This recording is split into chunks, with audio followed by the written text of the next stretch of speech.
নমস্কাৰ বন্ধু বান্ধৱীসকল, সকলোকে শুভ ৰাতি জনালোঁ। এয়া তামোল পাণ কাটি যোগাৰ কৰি লৈছোঁ, ফল মূল কাটি যোগাৰ কৰি লৈছোঁ। ভিডিঅ'টো হৈছে বহুত দিনৰে, কাতি মাহৰ দিনা, কাতি বিহুৰ দিনাৰে, গতিকে এডিট কৰিব পৰা নাই কাৰণে আপোনালোকলৈ আগবঢ়াব পৰা নাছিলোঁ। এয়া এতিয়া বুট মগুখিনি ধুই লওঁ। মই অকল ফলা মগু দিছোঁ।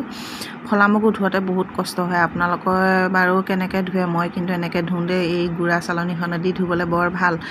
তাৰপিছতে এয়া দেখিছেনে ধুই আছোঁ।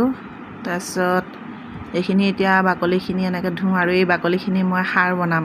এয়া বাকলি গুচাই ধোৱা হ'ল। আকৌ এবাৰ ধুই পেলাই মই এইখিনি খৰাহীত টুকি ল'ম। এতিয়া এয়া চাকি বন্তি যোগাৰ কৰি লৈছোঁ। এয়া মোৰ লাহেকৈ শৰাইখন পতা হৈ গ'ল, কিন্তু শৰাই পাতি থকা ভিডিঅ'টো আপোনালোকলৈ দিয়া নহ'ল আগবঢ়াই। কেনেকুৱা লাগিল জনাব, আৰু এটা ৰিকুৱেষ্ট আপোনালোকলৈ, সকলোৱে লাইক কমেণ্ট কৰিব, ভিডিঅ'টো সকলোৱে চাব, মৰম দিব। ময়ো আপোনালোকক মৰম দিম। অকল যে ফ'ল' কৰিলে নহ'ব নহয় জানো, মৰম দিব লাগিব, তেতিয়াহে আগবাঢ়ি যাব পাৰিম। Bye bye.